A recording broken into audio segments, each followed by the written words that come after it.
the most versatile, explosive action hero around? Yeah, that's a tough question. Badass.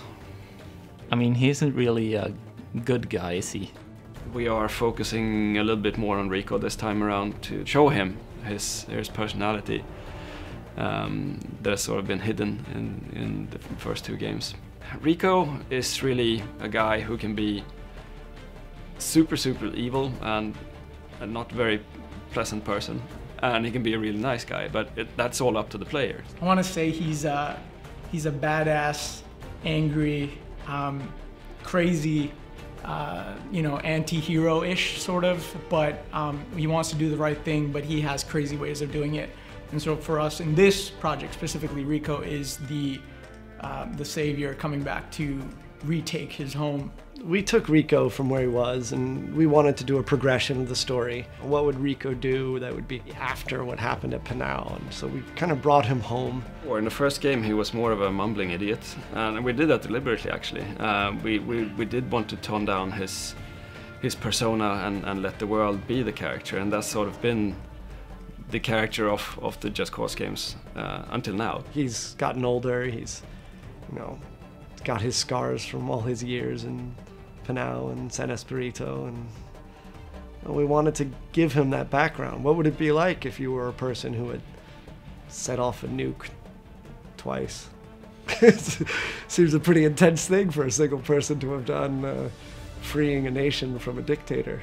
That's our core development within Rico, is to give him that real grounding. We looked at Rico, obviously we did all the graphic stuff that we wanted to do. We improved the amount of triangles that we use for him, the number of poly counts, and updated everything from his hair to his beard to his outfit, and you know, all the little things that we can animate on him. We probably have over 2,500 animations now for a single character, but he's a complex character. He can do anything, anytime, and we wanted to ensure that responsiveness was still a part of that. I pull the trigger, I'm always shooting, no matter what state I'm in.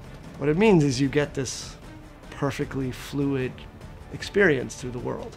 We definitely wanted to bring a sense of groundedness and physicality to Rico. We wanted to give him real weight in what he was doing in terms of the animation tech that we developed, and also the animations. And we're using real motion capture now, which was really a big step up in terms of the projects. But what we didn't want to lose was the responsiveness. We didn't want to lose his ability to do things quickly, move quickly, and so it was a big challenge to try to use really high fidelity animation and motion capture, but still kind of keep it true to the responsiveness that the fans really care about. The first thing that we did was we took a look at Just Cause 2, saw what was really strong, the grappling, the parachute, all that type of stuff, retain what was really cool and core about them, and then tried to figure out, okay, where are our holes now, right? And what we determined is that the wingsuit was a great opportunity for us, right?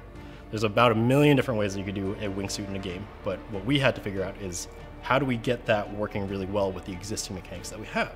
Just like you could slingshot your way through the world with the grappling hook and the parachute in JC2, you can still use the grappling hook while you're in the wingsuit. So this is a more fast-paced state for Rico. You can use your grapple to grapple anything in the world, change your direction, go underneath tunnels, between buses, I mean, pretty much anything. I'm not sure there's a crisp verbal explanation of why it's so great to use the wingsuit, but it's one of those things where I think once you hold in your hands and you kind of have this mental mapping of, oh, it's generally going forward, and being able to mix that together, kind of creating velocity and being able to use those velocities to create a parachute that has a nice little sequence, all that stuff just works really nicely together. That was just a bunch of hundreds of iterations on the wingsuit and parachute and all that stuff together. The parachute now allows us to shoot every weapon, transition out of it, reel back in out of it, but gives Rico a whole nother tool set for combat. The game gets easier when you do crazier things. We upgraded his grapple hook, so the grapple hook looks cool and sleek and has a bit more of a modern feel to it. We also have some cool stuff for the dual tether, right, with the grappling hook where you get to kind of tether things together. First, we took a lot of inspiration from the modding community. We let you have more tethers, and it turns out they're absolutely right, like they usually are. and it is more fun to be able to have more than one tether. One of the things we wanted to make sure was moving around the world in a very vertical world in this playground had to be amusing.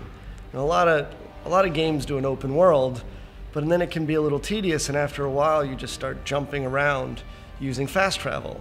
We wanted to try to create an experience where just moving to the other position was fun. That piece of picking up a controller and just having an enormous amount of fun is why we're all in this business to start with.